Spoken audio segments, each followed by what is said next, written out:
Chers amis, bonjour. Alors nous allons encore parler du commencement et nous avons vu combien les versets en Genèse 1 sont tellement importants, tellement riches, profonds et combien les physiciens comme Albert Einstein ont pu réconcilier foi et science avec notamment les 6 jours de la création. Maintenant, il y a une autre Genèse dans le Nouveau Testament avec Jean. Lisons le prologue de son évangile, Jean 1, versets 1 à 4.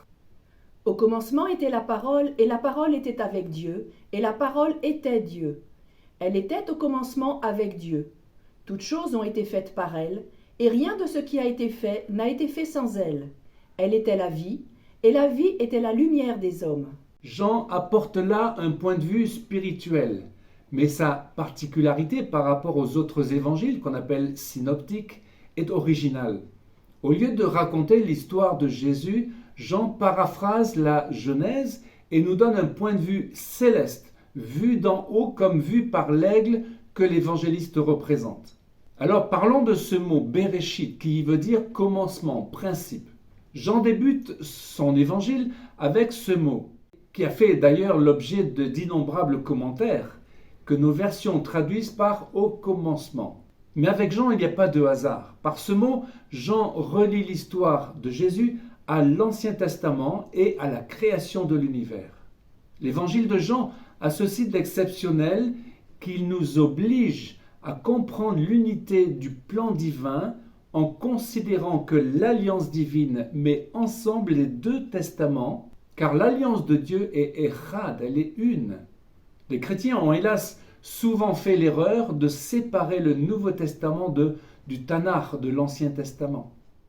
Revenons à Bereshit.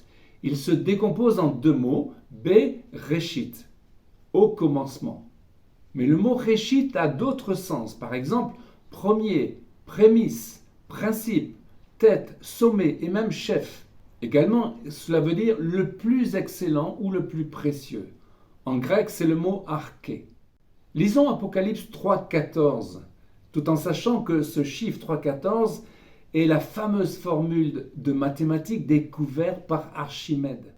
Écrit à l'ange de l'église de Laodicée. Voici ce que dit l'Amen, le témoin fidèle et véritable, le commencement de la création de Dieu. Si nous prenons par exemple la traduction de Le Maistre de Sacy, un fils de Huguenot, en 1759, il dit « c'est le principe de tout ce que Dieu a créé ». D'autres versions disent « celui qui est à l'origine » ou « qui est l'auteur » ou même « qui a présidé à toute la création de Dieu ».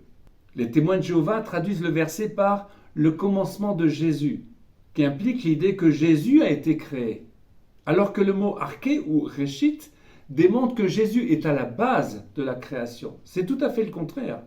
Lisons Colossiens 1,15. Il est l'image du Dieu invisible, le premier-né de toute la création. Car en lui ont été créées toutes les choses qui sont dans les cieux et sur la terre, les visibles et les invisibles, trône, dignité, domination, autorité. Tout a été créé par lui et pour lui. Il est avant toute chose et toute chose subsiste en lui. Tout a été créé par lui et en lui. Quel mystère, quelle profondeur. Toute chose subsiste par lui. Le réchit, c'est donc non seulement le commencement, mais le fondement. Et Paul dira que Christ en est l'auteur. Ainsi pourrait-on traduire le Bereshit de la Genèse et de l'évangile de Jean par le Messie. Dans le Messie, Dieu a créé les cieux et la terre. Parlons justement de cette parole créatrice ou source de création. Jean, Yochanan en hébreu, n'est pas, comme on le pense, un pêcheur de Galilée. Il est distinct de Jean, fils de Zébédée. Jean était connu du souverain sacrificateur et il a fait entrer Pierre dans le palais de Caïphe. C'était un jeune destiné à la prêtrise. Jean le presbytre ou l'ancien selon 2 Jean 1. Il est mentionné par Papias et Eusèbe de Césarée, disant qu'il est à l'origine de la communauté d'Éphèse. Et Polycrate, qui est un évêque d'Éphèse du IIe siècle, évoquait dans une lettre adressée au pape de l'époque les grandes lumières qui s'étaient éteintes en Asie. Il cite Philippe, l'un des 12 qui s'est endormi à Hiérapolis, et notamment Jean, qui a reposé contre la poitrine du Seigneur, qui fut hiérus, c'est-à-dire prêtre, et à ce titre a porté le pétalon, la lame d'or qu'on fixait sur le front. Il était le témoin et didascalé, c'est-à-dire l'enseignant. Ce Jean, celui que Jésus aimait, serait donc un membre de la haute aristocratie juive de la ville, un prêtre de haut rang, pétri de théologie juive, peut-être même l'un des rares sadducéens, en hébreu tsadokim, qui ait suivi Jésus. Comme le prophète et sacrificateur Ézéchiel, Jean a eu de grandes visions concernant la gloire divine et sa venue glorieuse sur la terre. Selon Ézéchiel 40-46, ce sont les fils de Tsadok qui s'approchent de l'Éternel pour le servir. Il n'est donc pas étonnant que Jean comprenne aussi bien ce que représentait son maître, Yeshua HaMashiach, le Seigneur de gloire. Lisons Apocalypse 19, versets 11 à 13. Puis je vis le ciel ouvert et voici parut un cheval blanc. Celui qui le montait s'appelle Fidèle et Véritable, et il juge et combat avec justice. Ses yeux étaient comme une flamme de feu. Sur sa tête étaient plusieurs diadèmes. Il avait un nom écrit que personne ne connaît si ce n'est lui-même. Et il était revêtu d'un vêtement teint de sang. Son nom est la parole de Dieu. Jean a compris que la parole est à l'origine de la création. La parole en hébreu, c'est davar. Il est intéressant de comparer avec Genèse 1. La terre est informe et vide, et les ténèbres, rochères, règnent. Tout à coup, le texte dit « Dieu dit que la lumière soit ». C'est comme un coup de chauffard. On peut paraphraser « La parole est sortie de Dieu et la lumière a jailli ». Il y a ainsi ce cri qui retentit au sein des ténèbres « Yehi, or, que la lumière soit ». Alors, disons-le, la parole est créatrice. Dieu et la parole ne font qu'un. L'expression verbale de Dieu à travers son enseignement, ses commandements, comme les 10 paroles, participe à toute création. Comme le dit David Stern, un Dieu qui ne parlerait pas, un Dieu muet ne serait pas Dieu. Et une parole qui n'est pas Dieu n'accomplit rien. Dans le Tanakh, Dieu l'annonce lui-même ainsi. Lisons Ésaïe 55, 10.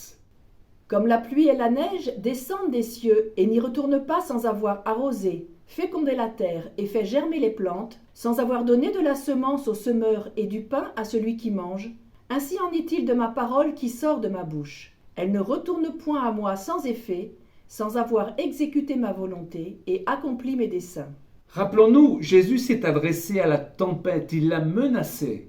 Et les disciples se sont dit, mais qui est donc celui-ci qui commande même au vent et à l'eau? Et devant le tombeau de Lazare, mort depuis 4 jours, Jésus s'est écrié, sors!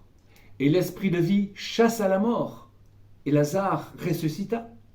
Alors la parole de Dieu, c'est comme un sceptre royal.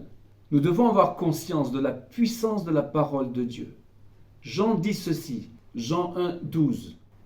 Mais à tous ceux qui l'ont reçu, à ceux qui croient en son nom, elle a donné le pouvoir de devenir enfants de Dieu, lesquels sont nés non du sang, ni de la volonté de la chair, ni de la volonté de l'homme, mais de Dieu. Chers amis, si nous avons reçu la lumière de Christ, que l'on pourrait dire être l'Esprit de Dieu, si nous avons conscience de la puissance du nom de Jésus comme parole de Dieu, nous avons l'autorité ou le pouvoir, selon le grec exousia, de devenir enfant de Dieu. L'enfant de Dieu est une nouvelle création. En intégrant la famille de Dieu, en recevant le Saint-Esprit, Dieu nous donne le sceptre royal, comme avec Esther. C'est une autorité spirituelle qui nous permet de changer les choses, d'agir au nom de Jésus, pour intercéder, pour guérir et délivrer, et même s'adresser aux éléments. Alors, chers amis, soyons des acteurs en participant au plan divin. Amen. Chers amis, à une prochaine fois pour une nouvelle vidéo en direct de Jérusalem.